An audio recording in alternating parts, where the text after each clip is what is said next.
What's up, Dice Rollers? Paul here, and I'll be your DM for a little while. If you're brand new here to the channel, thank you for visiting, hanging out for a little while. Be sure to click that subscribe button if you want videos like this in your inbox on a regular basis. And I like to share resources, whether they're from the past or from the present, just to be able to give you some ideas of some things you might be able to use in your game if you're a busy DM like me. And today I want to share with you Guildmaster's Guide to Ravnica. And this is the Maps in Miscellany. And I think it's just a fun resource whether you play Ravnica or not. I don't know, it doesn't really matter, but the resources in here are really cool. Let me show you. All right, here is the Guildmaster's Guide to Ravnica, Maps in Miscellany. And if you've watched any of my other Ravnica videos, which I will put a link up here somewhere, you can get to those from there and at the end of the video. But what I'm about to say to you will come as no surprise to you that I think Ravnica is an underrated setting for the D&D multiverse.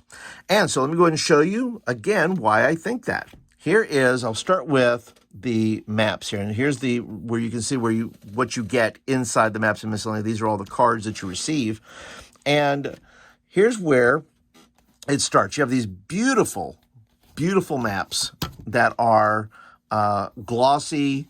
They're really, really sharp. Here is the beginning. Here's the 10th district. Now, this is the district as a whole, and it has all 6 districts here, as you can see.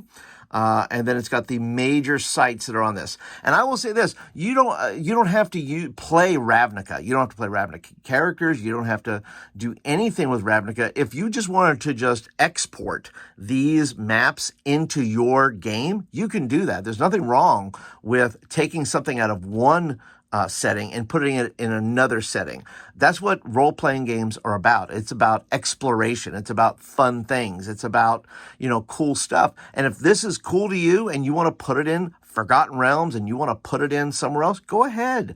It's not a big deal. But you have this map here. You can show your folks here, make some photocopies that make it black and white, make it color, and just give them a general map of where they're at. On the back here, it explains on each of these cards you're going to see, it explains the 6 precincts, the major tradeways, what's beneath the city. Once again, all of these are hooks. All of these are different kinds of things you can use in your own adventure. So even if you just use this as a resource to be able to say, hey, look, I want to use this over here, well, then do that. You can do that. There's no rules that say you cannot do that. And of course, it starts here at Precinct 1, gives you all the lowdown of all the different things there. And then on the back, it gives you, once again, Precinct 1, all the different things, affiliate guilds, neighborhoods and landmarks, 10th District Plaza, major places, Plaza East, Chamber of the Guild Pack. Then it's got a little people on the street, people that you might meet there. Once again, these little D12s that you have on the backs of these cards, I think are great just as a resource to be able to roll something up. So if you want to roll up something that they're going to see in the city or someone in the city, I think that's great. Then you have Precinct 2. All these are different sizes, different flavors. It gives you all the information there. Here's Precinct 3. Look on the back there. Once again, this one is people on the street that you'll see. If you need an NPC, these are really great to be able to use that as NPCs. Then you have District 4 here. And on the back, it's got all your information, law enforcement. Precinct 5, I think this is a really great part here. Law enforcement. We don't think a lot about law enforcement or what the laws are of particular cities that we're in, whether our players' characters are breaking any of those laws. But I do like the law enforcement that this is very much a law and order type of environment. Things run according, trains run on time, so to speak. And I think having a game or having those types of rules there that your players and your players' characters know, hey, what are the rules? What can you do and what can you definitely not do? And what will get them into trouble? And then the last thing is Precinct 6. All right, now let's go ahead and look at some of the other maps that they give you in the Maps in Miscellany. Once again, export these. You have maps. Use them in other places. It's perfectly fine. You got a little thing here for Goblin Gang possessions, right? You have the map on the back. Why can't you use this somewhere? You just have an instantaneous map that you can use and say, okay, guys, here's the map where you want to go.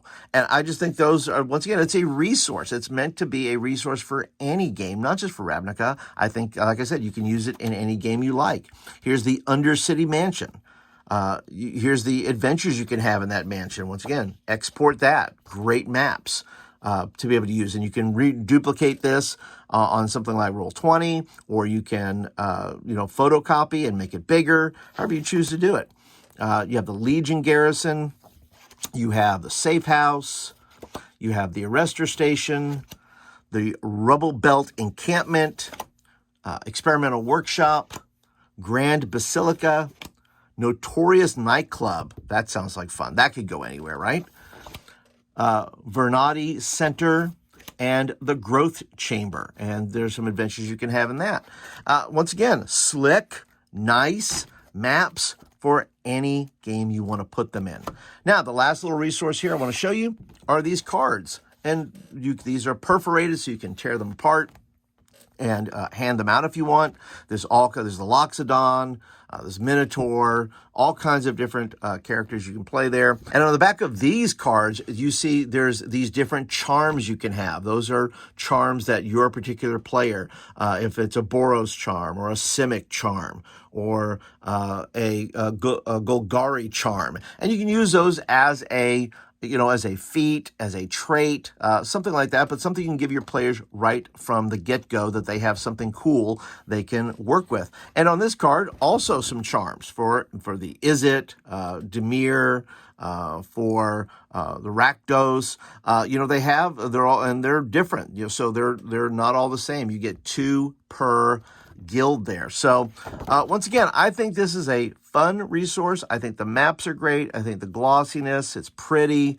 It's great to look at. It gives something to give to your players. But that's what I think. You tell me in the comments, what do you think of this? Do you own this? Have you used it? Have you exported it out to other games? I would love to hear from you. Go ahead and leave some comments down below. And once again, if you like the video, please hit that thumbs up button. Lets me know you like the video and you want more of them. And I'll catch you guys in the next video.